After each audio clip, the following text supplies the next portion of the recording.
Interestingly, I like money a lot. I think my first salary that I earned was 10,000 naira. I couldn't even afford to enter a bus to work, so I used to enter BRT. And then I was hanging from the BRT outside when my colleague was like, I saw you this morning.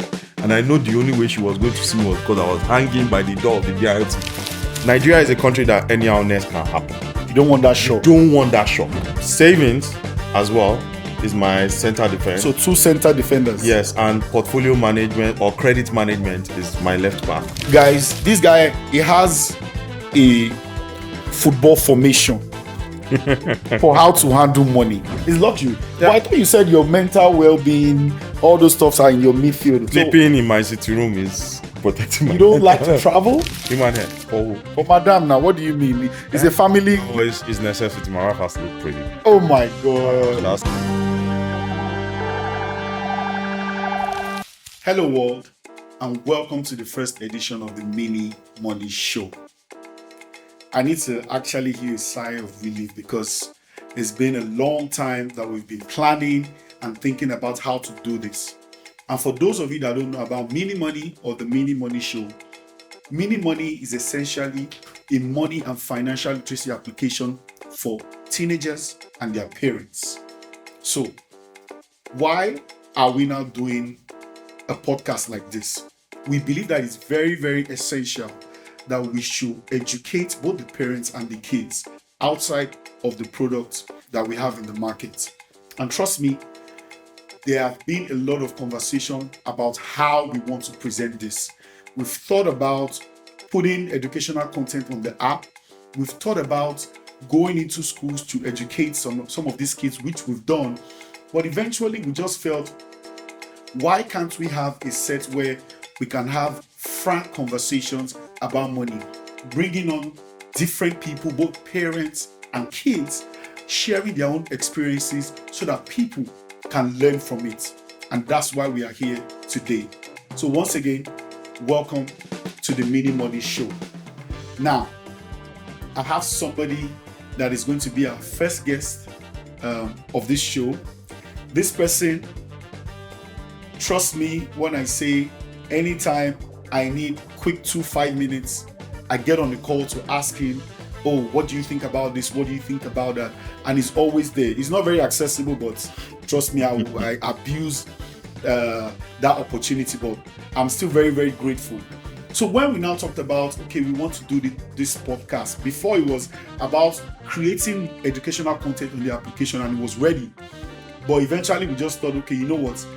Let's not create another structured environment, making it look like the kids are in school again or something like that. So let's just make it more conversational in a relaxed environment. Let's make people be free to talk about their experiences with money. And I'm grateful and I'm thankful that he accepted to be our first guest. So, welcome, Mr.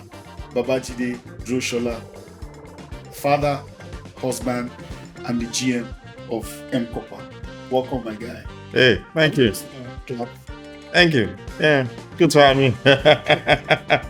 It's good to be here. Yeah. Good to be here. Well, so, Babajide, we had a brief conversation and I told you we have to pay a talk. Yes. We really, really need to talk. And one of the things that actually sort of gave what we are doing today much more life was several conversations that have been happening on Twitter. And somebody actually said something around Nigerians don't have conversations around money, or they find it difficult to talk around money. So, and I know you are very, very vocal on Twitter. You are either talking about finance or family or risk. Let's just keep it around finance. So, for you, why do you think it's very, very difficult, especially for us Nigerians, to talk about money? Because I think it's a really big problem.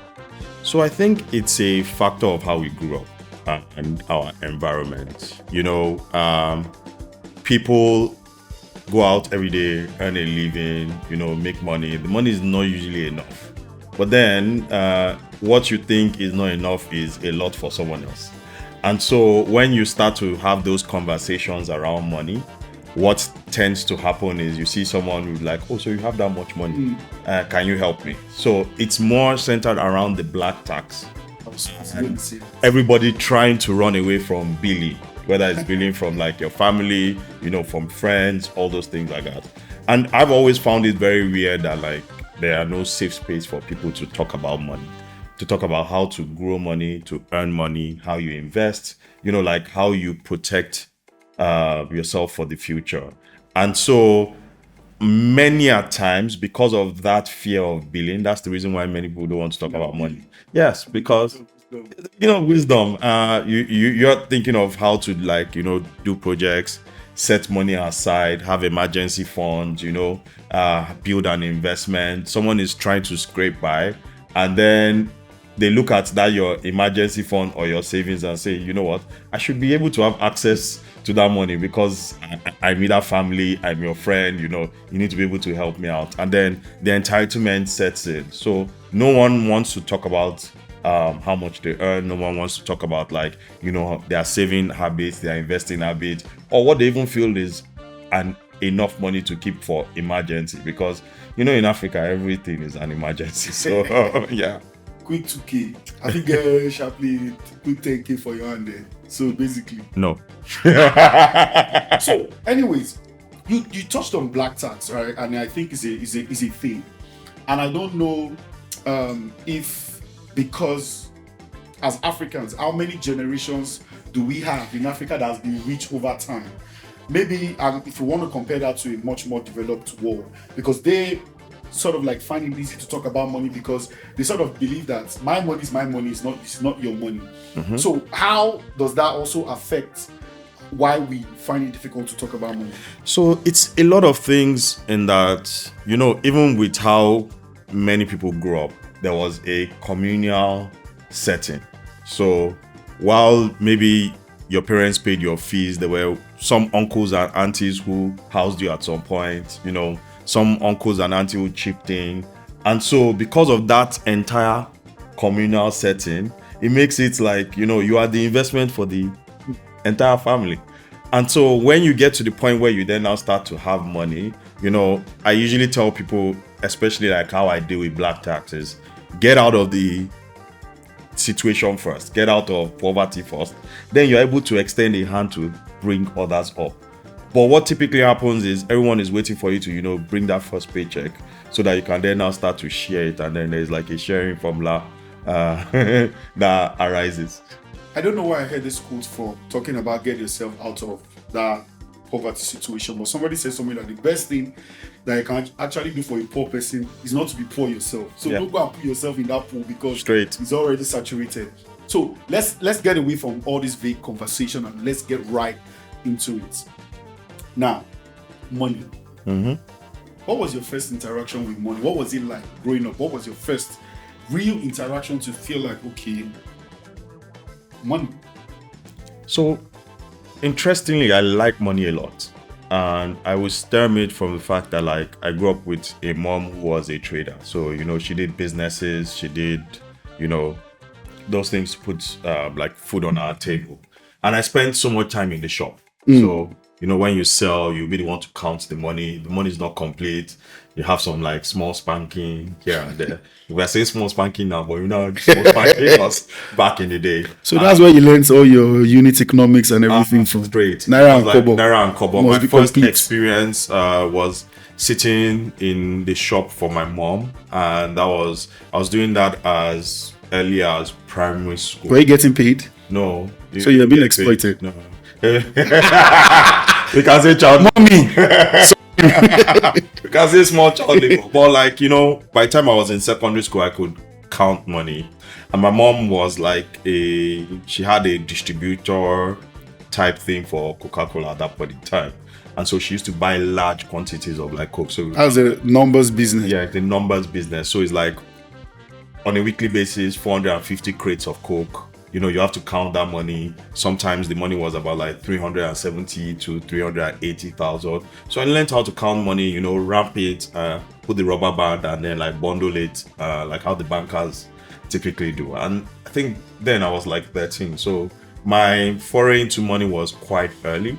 especially like working, you know how many crates of Coke that they need to get, how much the unit of each Coke is, what the rebate on each one was too as well. So you could do like the profit on it too as well. So I think God, that's why I'm very good with money, because I was the first child, so I had exposure to that. What was the store called? What was it called? It was a mini depot. So it was called Amore Mini Depot. It was like, Because I always love, growing up as well. If you grew up in a residential area, there's always one corner shop, one corner one. So losi shop, ya kini kan lo. Do you understand? So Yeah. a lot of us actually quite early already started to understand a little bit, had some form of interaction.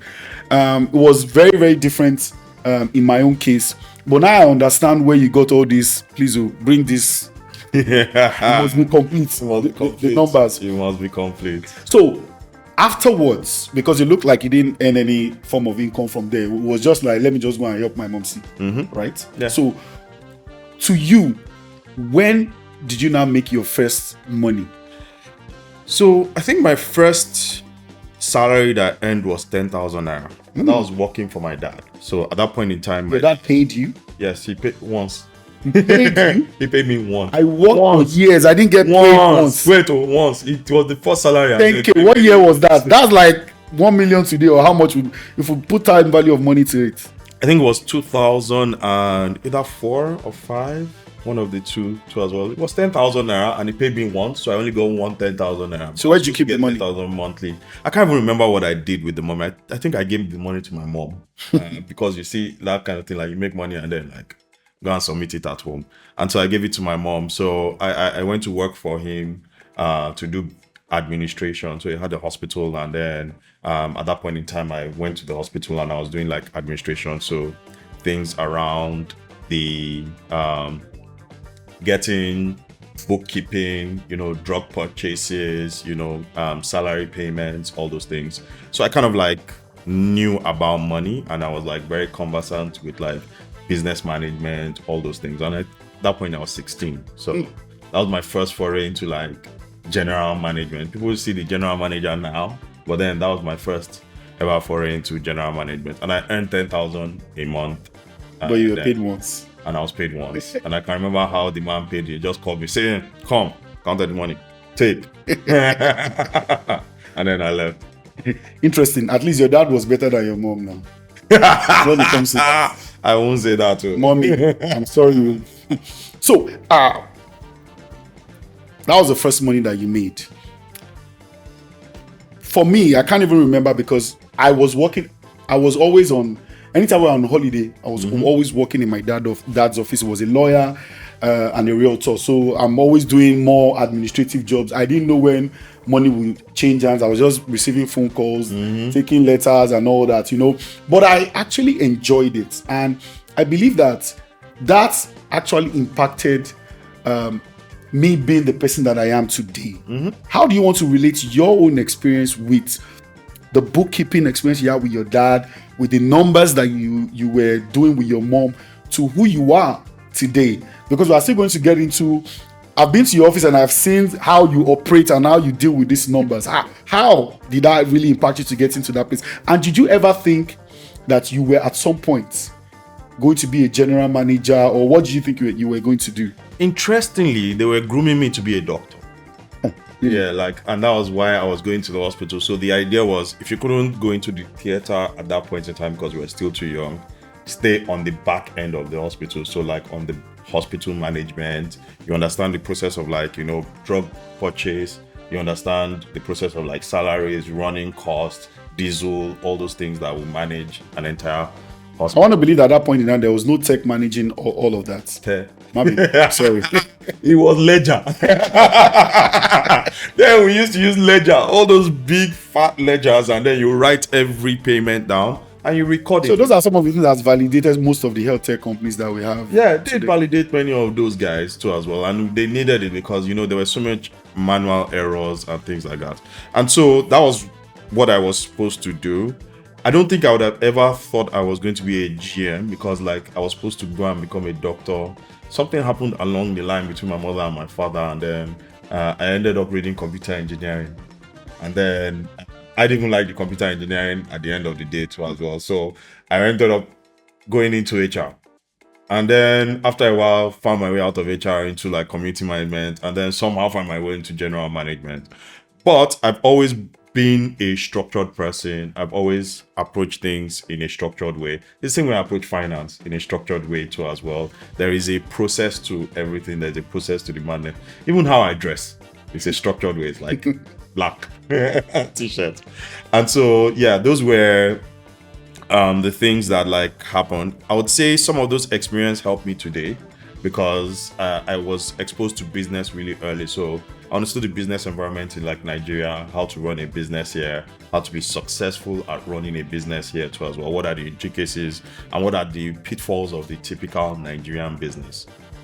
Now, so you're taking me to somewhere that I wanted to go later, but so that I wouldn't forget, I just wanted to go there because a lot of people find themselves stuck in a particular career path or a particular income level, right? Maybe just by circumstance or just by whatever economic issues that we are facing, like we are facing right now. And it looks like you seem to you've had a journey from computer engineering up until HR, now to being a general manager. Within that process, what were the decisions or what were the steps that you took, right, that helped you transition from being a computer engineer to who you are today? So it's a lot of things. Like I won't discount the fact that I was exposed to business early. So the natural route many people would think is to be an entrepreneur. But based off of how I saw with like my mom's business, my father's hospital, entrepreneurship really scares me. But you still have those skill sets and the knack for it, and they remain internal with you. Like, you can call up those skill sets. And for me, for someone who used to be in HR, I never believed in career planning. I believed in, season. Someone who is in HR? Exactly. So maybe that's why I didn't end up in HR and I moved to general management. But I believed in you being able to take the skills that you have and put it inside a basket and calling up the skills at every point in time on the job that you are in. So that was why I was able to do HR. That was why I was able to move from HR to community management, because there were parts and bits and pieces of HR. That's the reason why I can do general management now, because you're dealing and managing people. Like, businesses are run by people. They are created by people. People drive the operations. People drive the process. People that, the processes do remain, but people are centered to those things. So I can call my HR skill and those skill sets from the basket. And so, when people think about the journey, like I said, I don't ever think I would have ever been this way, and I will ever get to the point where I would get my career like this. But I always believe that when people say, oh, you're lucky, I'm like, yes, I'm lucky. But for me, my formula for luck is preparation meeting opportunity. So I'm constantly preparing for something. I don't know what the opportunity is, but once the opportunity comes, I'm never caught sleeping. That's why I ended up here. So I want people to take a lesson, but I don't know what the lesson is. I just wanted to put a spotlight on that so you can share, because as a country, we're in a transition point, economic-wise. Everybody can see it. It sort of can remind you when Obasanjo was president, and then there were a lot of changes where the banking boom, the telecommunications, everything were just coming into the pipeline. But some people were still stuck in their old ways, right? And people then quickly started to upskill themselves or whatever it is that they wanted to do to get into those positions where they can now start to earn more. Now, I see people badge a lot of people on Twitter talking about, oh, maybe you are lazy or you are doing or whatever it is. But what do you think a guy or a lady that was earning, say, 200,000, 300,000, because there's always a lot of talk about on Twitter saying 800K is not in all those kind of talks, because people are actually facing those things. Now, I got caught up in an economic situation in the country when I was still earning, let's say 300k. And we are seeing that, say, a space like tech is sort of booming, right?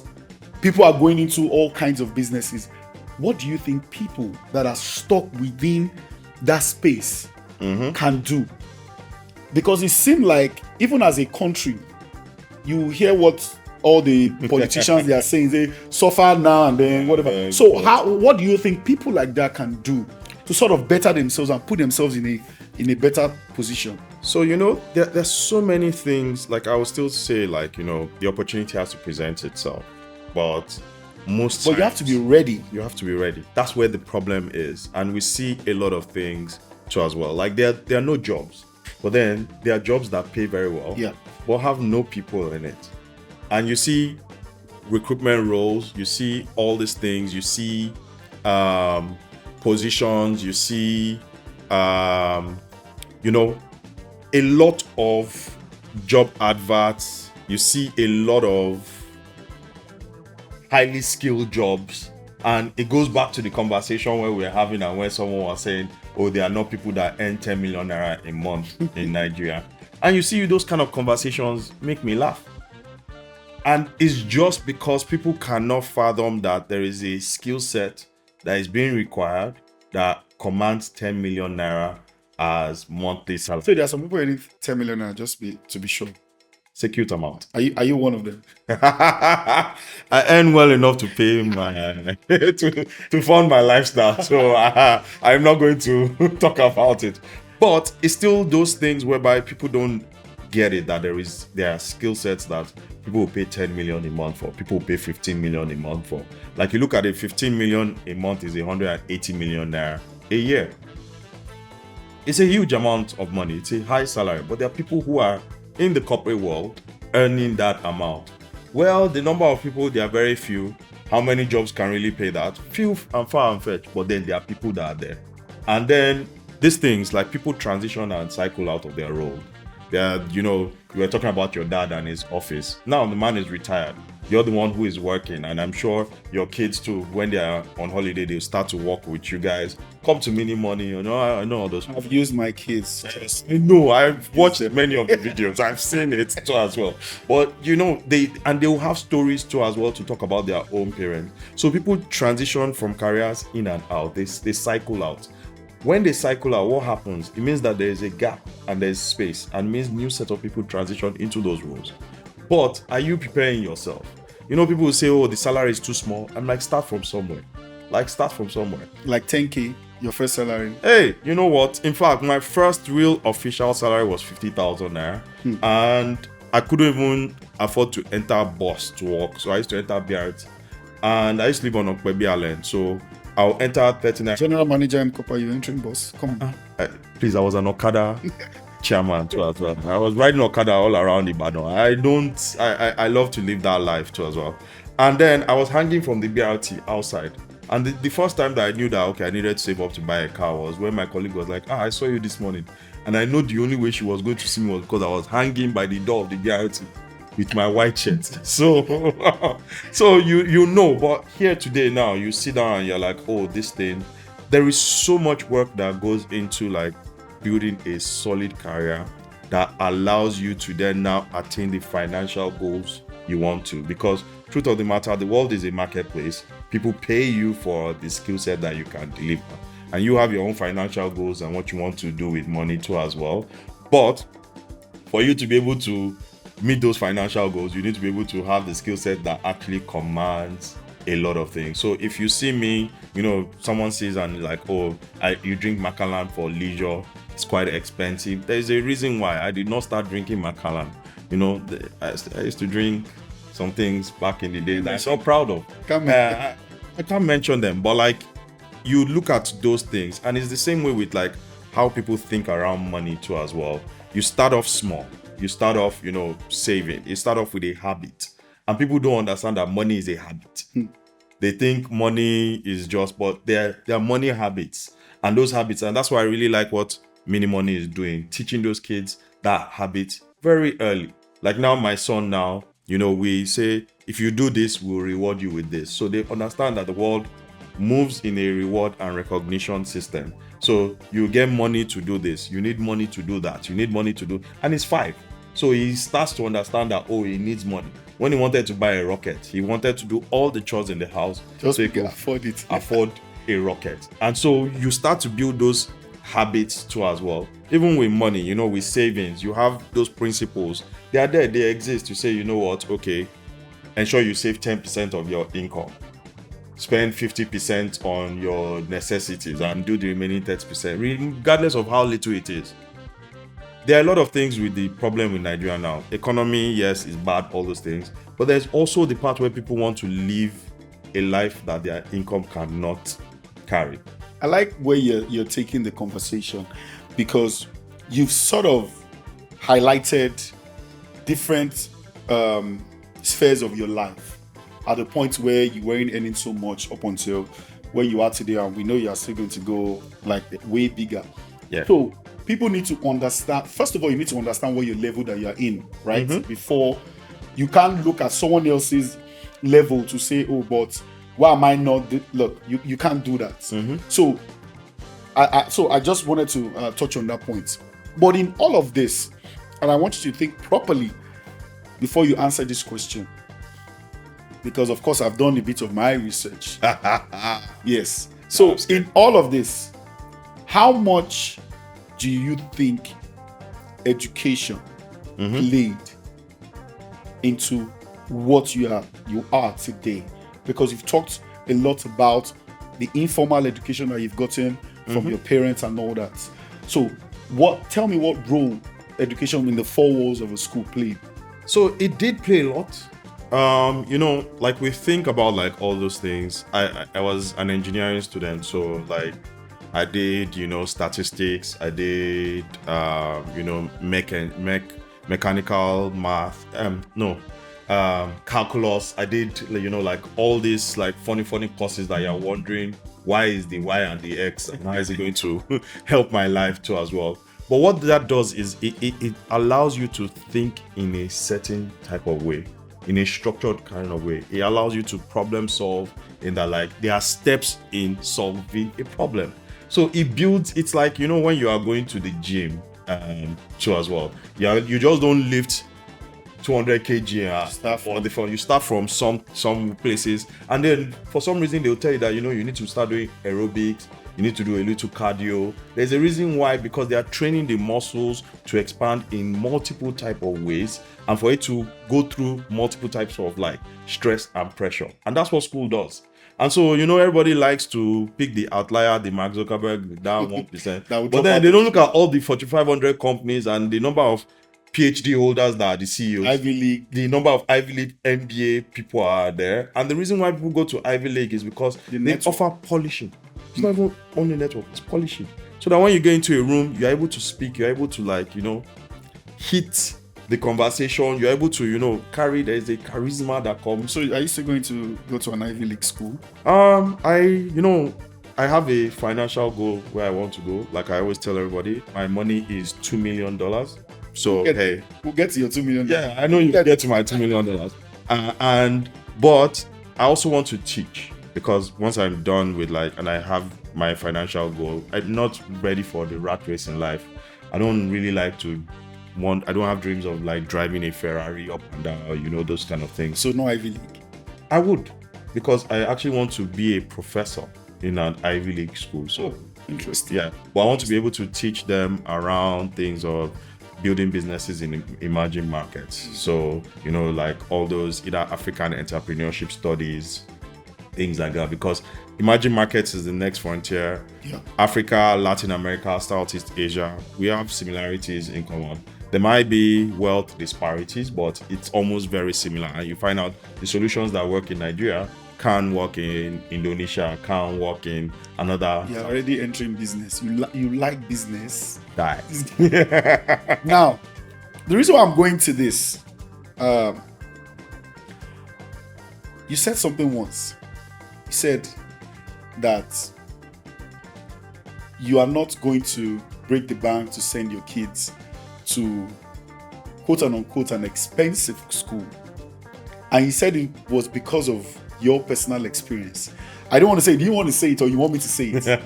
Because I don't know if you want to share. Do you want me to say it or you say it? I would say it. Okay. I would say it because, like, and you know why I said that was, so I went to a private school in university, but it was hard. Daddy got bread. Daddy had bread, but you know, African family dynamics is very interesting. And then daddy's bread did not translate into school, but you are in a private school, and then there is a certain amount of money that you need to live the lifestyle in that school. And then you are that kid whereby after they've paid school fees, they're just like, there's nothing again, so you have to go. So even with meals, I struggle to eat well. Till today, I don't. That's why we know when we talk about food, I tell you that like food is for survival.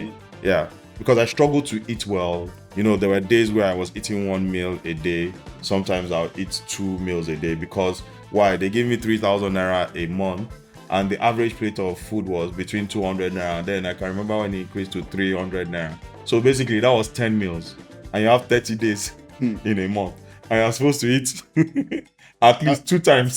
So that's 60 meals. Where was the remaining 50 meals going to come from? So it meant that it was a lot of gari, it was a lot of bread. You know, there was a lot of like not eating. And I remember like they had like the Indomie bar in school that time. And the rich people's children used to eat Indomie bar. They eat sausage, all those days for about like 4 But that was the downside to going to that type of school. Because what was the upside? Was there any upside for you? Because I want to believe that your parents were very, very specific about, I want to give my child this good education, meaning that you're probably sacrificing something to be able to send you to that school. So what was the upside for you, especially today? To be honest with you, the fallacy is that good education is expensive. Or you think it's not? It's expensive. Okay. Here. Because like, you know, the quality of our schools, public schools are going down. So my kids go to great schools today. Like, yes, if I tell you how much I pay per term. Tell us now. Tell us. So for 2 children, every term maybe about 1.something million. So, yes. You have 2 boys. One is in primary, right? The other one is not in primary. No, crutch. Right. So you can get a sense of how much it is. But then that is commensurate to my income. But when I meant that I wasn't going to go and break the bank was like I wasn't going to like empty everything, because I need to be able to put them in a school that the lifestyle that matches the school, the children can actually do that, because it causes inferiority complex if I didn't have a strong personality and a strong character. And that's why today I really don't care how people see me. I don't care whether you think I have money, whether I'm poor, whether I'm broke. I will do the things I would do without anybody's so now say so. That point, inferiority complex, I feel like, and it's just me personally, I feel like there's always a place to teach content. I think you've been talking content a lot recently. So I think a couple of days ago talking about, I think there's a place to actually teach content, because even if you send your child to say one of the poorest schools, some parents might still be richer than you, and your child might still be oppressed. The same way, that's how life is. You get out of school, you go somewhere, you always there's class everywhere. Yeah. So I just feel like there is a place for content. Say just be content with what you have, and there's a place for quality. Yeah. I'm sending you here to get quality in as much as it's affecting me, but don't be too oppressed by what others are doing. Yeah. So that's why I wanted to bring you back. I know. I wanted to bring you back to that point.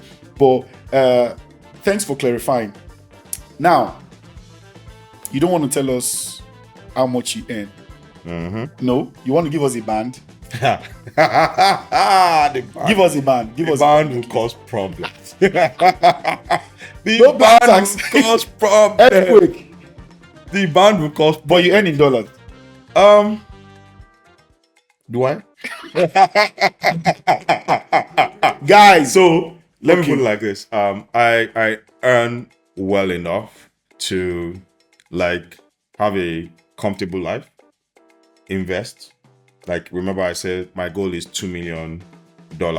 There's a reason why I'm able to say that, because I have line of sight to that money. Let me act like our CBN governor. My line of sight to the money is there. And then I don't need too many things in life to be happy. Naturally, I'm a happy person by myself. So I'm content with who I am. I'm content about the journey that I'm going through too as well. Money doesn't necessarily define me. Because if money really defined me, I think I earn well enough to actually start to cause trouble. Guys, just check out the choice of words. I earn well. When people are saying I earn well, to drop that number is problem. So forget the black t-shirt. So let me give you a very good example. Last month, I paid 10 million naira in tax to LAIs. Personal income tax. Personal income tax. Okay. So, that's just last month. I don't pay 10 million every month. But I paid 10 million naira in personal income tax. So, I earn well enough to have a good life, a decent life, to invest, to save, to give back. Because I do that too as well. Hey, you always have to give back. People helped you, so you kind of I thank you at least for putting giving us a bit of flesh as to what you earn, because really people need to understand that people earn well in this country, in this same country that we live in. Mm-hmm. He's not 40, guys. He's not yet 40 years. You're not, right? What? But you are not. You are not 40 yet. So people earn well. So don't be moved by whatever it is that you see, that you hear. Don't be moved by what people are wearing or where they are staying. People, or what they drive. Exactly, or what they drive. People Toyota. People actually earn really well. Now, do you have any debts? Interestingly, no. Okay, I do have 230,000 naira in credit card bill. No, I'm not paid. But I'm going That's why you said no. That's why you said no. But why is that? Is it because our society does not really promote or have the infrastructure for debt, or it's just your own thing that I don't want to have anything to do with debt? So it's it's still the same thing when we talk about money. Money, like I say, is a habit. And with habits, there are formulas to those things. So there is a process to money, and there's a process to how people spend and make money. I don't believe in landed assets, so I don't believe in landed property. So no real estate investment? I do real estate investment. But you do real estate investments? I do real estate investment. But you don't own any? You don't own any real estate. You want to tell us why? So you think about it and you're like, why do people own homes? It's for security. It's the security. Let me get my house. So you see, that's Is your wife like that as well? Yes. So I think that's why we actually fit each other. We're very toned down people. We're very very easygoing individuals, and she makes a very good amount of money too as well. But oh my God, I know what you are. Babajide just give us. But when you really sit down and think about it, why do people own homes? It's for security, because you think, okay, I can get fired tomorrow, and then I will not be able to pay rent. So at least let me have a house I can fall back on. Why did our parents own homes? It was because they had no exposure to assets. Now we have a lot outside of what they know, digital asset that we can go. You can sit down here and you are investing in bonds. You are investing in the stock market. You are investing in treasury bills. You have retail access to those things. While back in the day, it had to be institutional access to get into those things like that. So what was the best thing to put money in? It was in landed properties. It was in assets. It was buy your house, all those things. My dream house, when I tell people, is a 4-bedroom terrace. 4-bedroom terrace. I really don't know where it is, but it's just a 4-bedroom terrace where you can go by the waters. No, not by the waters. You see, that's where the problem is. I don't have those flashy big goals. I've not really sat down to even think of that. When I get that $2 million, what exactly will I do with money? But I thought you said you have a plan for it. I have a plan to get to 2 million, and I have a plan on living on $160,000 a year. Okay, but the revenue you make from it on investments. We're going to get there so you can break it down to people how that is going to work. And you have, guys, this guy, he has a football formation for how to handle money, but I really want you to touch on it. He really has a formation to say attacking lineup, the defensive midfield, the striker. So I really want you to touch on it, and so people can understand. and how it's working, and how it can also work for other people. So it works a lot. The problem is that, like I said, maybe because the engineering in me, there's always has to be a process and structure. So even with money, there'd always been a process and structure around it. So I spent the first early years of my money building phase in building my defensive line. So things like insurance. So setting up insurance. So that should be your first call. Yes. Once you start to make money. When you start to make money, is build the defense. So when we talk about when we start to make money, you said your first real salary was 50K. You were not thinking about that at that point. No.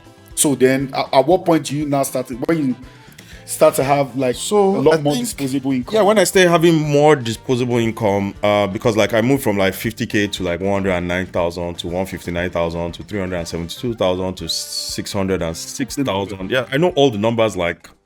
There's an Excel sheet somewhere. No, not anymore. It is mental. It's now mental mode. Guys, this money conversation on this world, the way people are treating it. So it's mental mode is now a mental thing to it.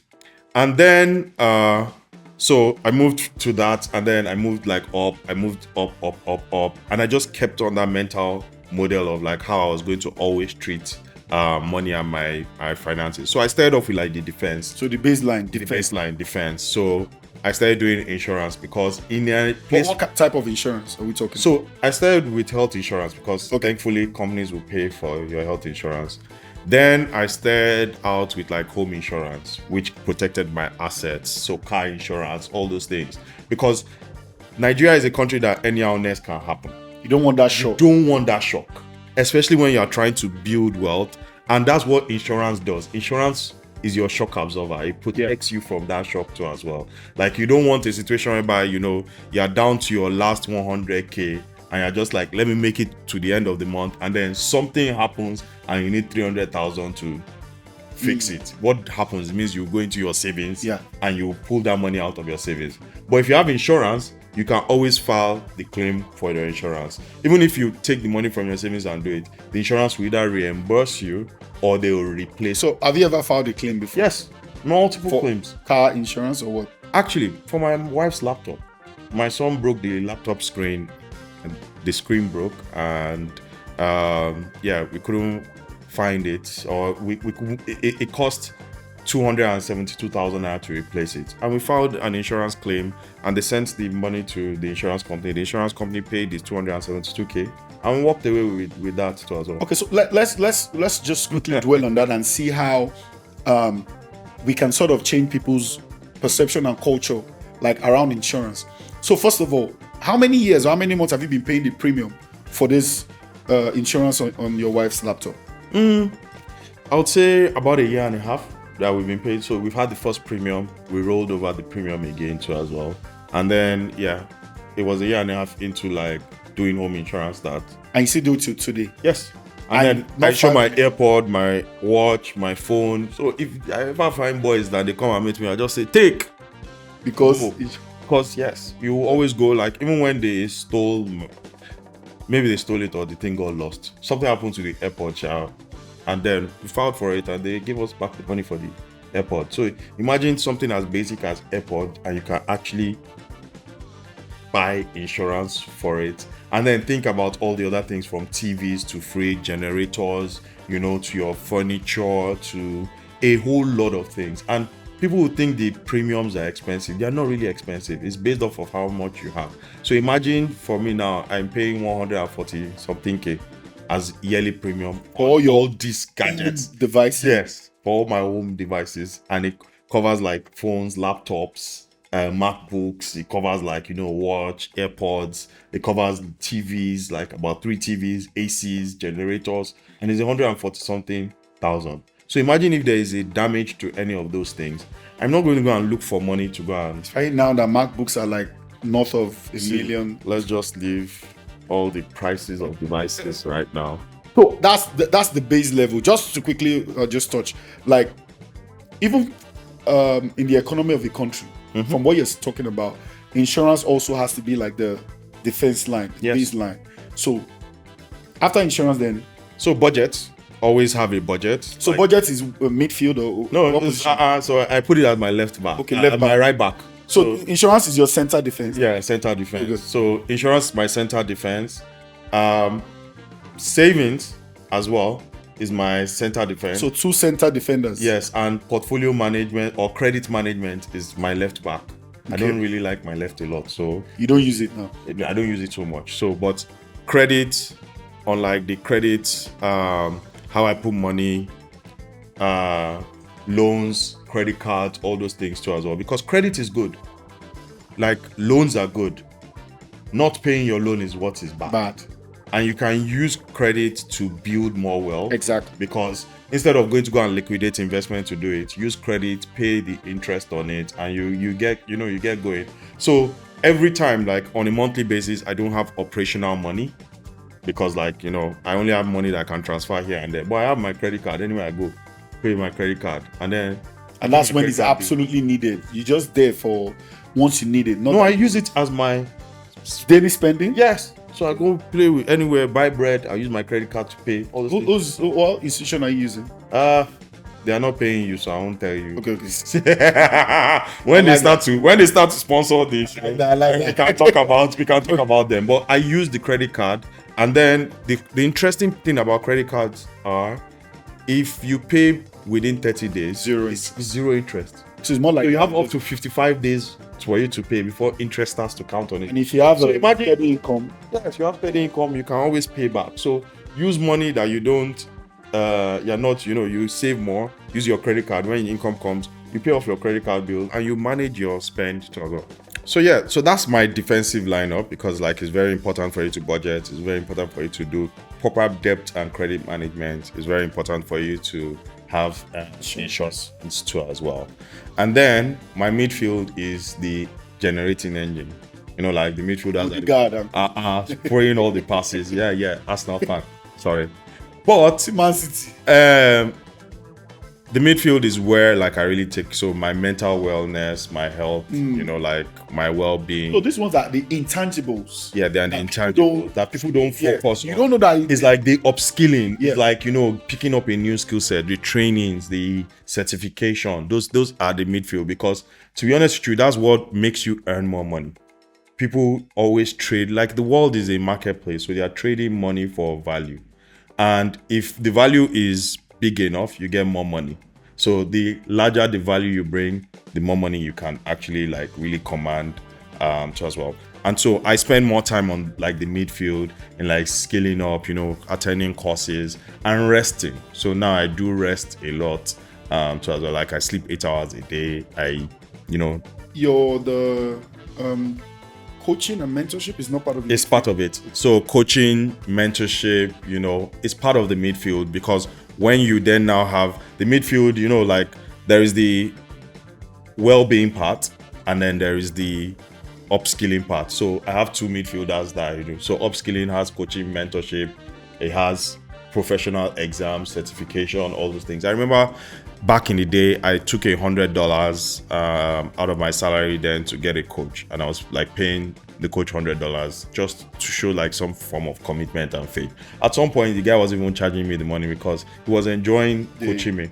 But guess what? This person coached me from being a first-time manager to a general manager. So he still coaches me till today. So we have started our coaching experience. He's seen me in multiple jobs, in multiple roles, all those things too as well. And that coaching just helps because it gives you situational awareness. It makes you understand what is at play. It makes you a lot more intuitive in the workplace. And you have someone you can go back and say, oh, I'm having this problem and this is what I'm seeing and this is what this person said. And they're able to say, you know what? Be wary of this pitfall. How do you feel about it? It's how important therapy is it? Because I think we've had some conversations around this before. How important is it for either, I think your coach to have walked your path before? So it's not very important, but it shows a great deal when that person has walked that path before. I'll give you a very good example too. It's like football. You see, some of the best players don't necessarily make the best coaches, but some who are playing experience do it. You look let me look at your Arteta now, for instance, too as well. He's a good manager and he's elevated your club, not so? Yeah. And you can see because he's walked that path And then he's able to take some players. Look at Havertz that Chelsea said was useless. Okay.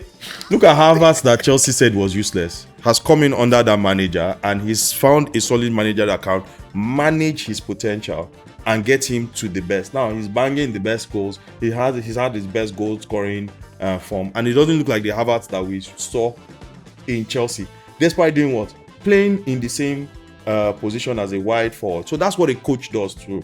In your professional career, when you have a coach, they sharpen your skills. They give you that positional awareness, and then you are going to like really go quickly.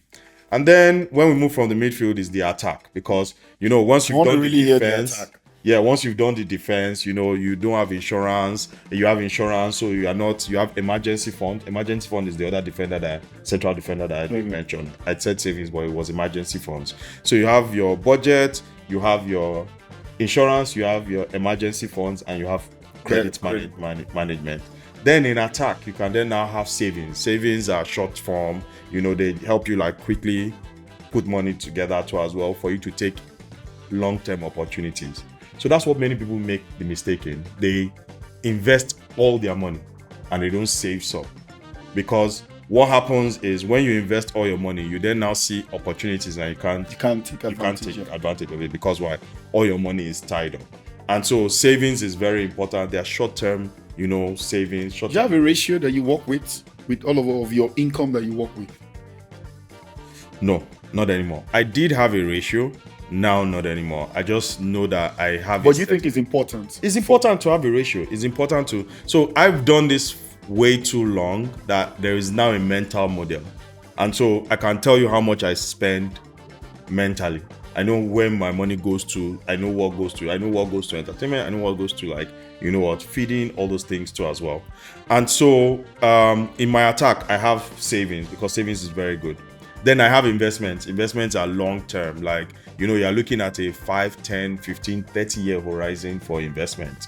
That's where many people save money and they say I'm investing. Because when they then now collect the interest, they want to take the interest out and go and do. But the power of investing is the compounding interest effect. Yeah. Like once you are taking the interest and you're compounding it, it just keeps getting better. And then is portfolio management. So how do you manage portfolio? Like rotating from poor performing portfolios diversification into like better performing portfolios. Like you look at some things and you tell them and you say, oh, this is like now fortunately now I have wealth managers, so they will pick up the phone and call me and say, oh sir, you have this. He has a wealth manager, guys. He has a wealth manager. You have this amount of money in your account. Here's the investment that is doing well. Here's the investment that is not doing well. Go and put money in this one, put money in that other one. And then, we make it work from there. So yeah. I put something together just to round up. But trust me, I'm looking at it now and I'm just like, this guy just, a lot of it is going to be, I know what he's going to say. So I have luxury and necessity. Yeah. Right. So once I say it, just give me whatever. Yeah. Luxury and necessity. Annual vacation. Luxury. It's luxury. Yeah. But I thought you said your mental well-being, all those stuffs are in your midfield. Sleeping in my sitting room is protecting my. You don't like to travel? So interestingly, I do, because I do travel. So I'm wondering why you feel like, why would you say luxury? It's a luxury. It's a luxury. It's a luxury that I can afford. Okay. Yes. It's a luxury I can afford. So it's a luxury. Yes, it's a luxury I can afford. Flying business class. Luxury. So wait. So now, look at it from a standpoint of you are not in business. You run a company and you do your numbers. So look at entrepreneurs that feel like, okay, when I travel, I want to be able to be in the mix of people that are like. I always have just to play devil's advocate. I have an answer for you. Yeah, of course. Every time you're on a plane, how many times do you like someone to tap you and talk to you on the plane? Exactly. Then when I now fly business class, I don't want you talking to me. I want to stretch. I want to lie down. I want to relax. So that's not when you'll be giving me elevator pitch. So aspire to prosper, Dave. But you meet interesting people in business class. You talk and but like It's not So that's the reason why you're flying it. Okay. Flying, for those that don't travel a lot, that don't have access to the various lounges that you can chill before you travel. And flying business class will mean that you probably be in a business class lounge, meaning that before you travel, you probably be amongst people. So, but guess what? But you can have if you get your conversations money up and you go into premium banking, they'll give you airport lounge access. So, fair. get your money up, get premium lounge access, and don't be paying 7 It million. looks like all these things will be this boy. No, there might be some that might necessity. Human hair. Human hair. For who? For madam. You know I'm bald. For madam now, what do you mean? It's a family. Oh, it's necessity. My wife has to look pretty, man. Oh my god. That's human hair. Human hair. Yes. All right. A Mercedes Benz. Luxury. Why? I don't own a Mercedes Benz. It's a luxury car. No, okay, so hold on. Look at it from this standpoint, right? Mm-hmm. These cars are actually more durable than the others. Yeah. You buy a less expensive car and then you are always fixing it all the time. And by the time you want to sort of buy a new car, want to change it, then it's off. So you don't think that makes sense for somebody that feels like, well, let me get something. Let me get this nice car. A Mercedes Benz is a luxurious car. As a There's a reason why they say luxury. Everything here is luxury except for your wife. I think I need to put some more things for. She drives a Mercedes Benz. Can you imagine that? But she's big. All right. Luxury. A Rolex watch. Luxury.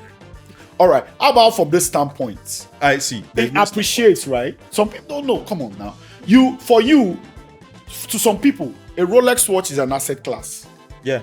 Okay. So if you can put, let's say, $10,000 into bonds or mutual funds or whatever it is that you can put into it, and someone else can put it into a Rolex watch, and then it appreciates, you don't think is an investment class? Really investment, because if the screen, if the Rolex screen breaks, all those things like that, like, let's leave all those things. Does Casio tell time? Yes.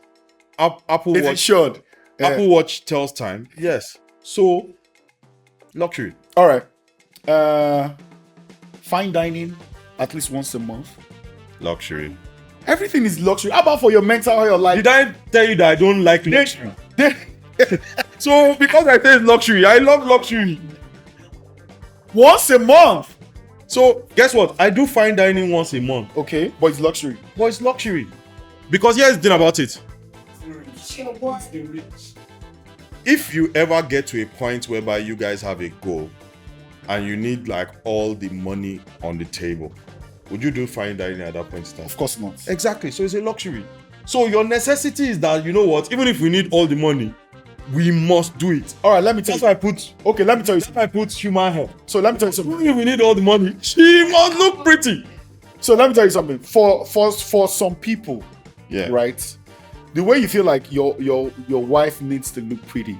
For some people, if my wife does not go for facials, all these things, and go for date nights, then it would. That's the problem. You think because I say they are luxury, I don't indulge in Okay. it. I do. That was just looking at us like, look at what these people are saying. What are they talking about? All these things. What are you saying? I do. So, but the thing about it is a luxury that my income can allow me afford. Is this something that is necessary for every individual, especially the people that you are trying to educate on your show? It's not. So they don't necessarily need to fly business class. In fact, they are better off saving the money if it's on a holiday. They are better off using the money on the holiday to enjoy at the location than to fly business class. You go to London, spend 6 hours on business class, and the moment you come down from that, your money is Some done. people is hotels, man. I can fly economy, but the hotel must be 5-star. Yeah, it must be a nice hotel. So me, you know what my own enjoyment is? Saving and investing. That's what I love. Saving and investing. Like, that's the thing I enjoy the most in, like, me investing, me putting in money, me doing all those things. And then maybe when I get to my goal, I can then now say, I will start using all this luxury and it becomes necessity. But I don't think it would towards all. All right, so we have to wrap up now. It's been amazing, Babajide. Thank you so much. I know that a lot of people feel that we have too many podcasts, but trust me, this conversation is very, very important because gossip, they say sells, but money pays. Follow the Mini Money Show.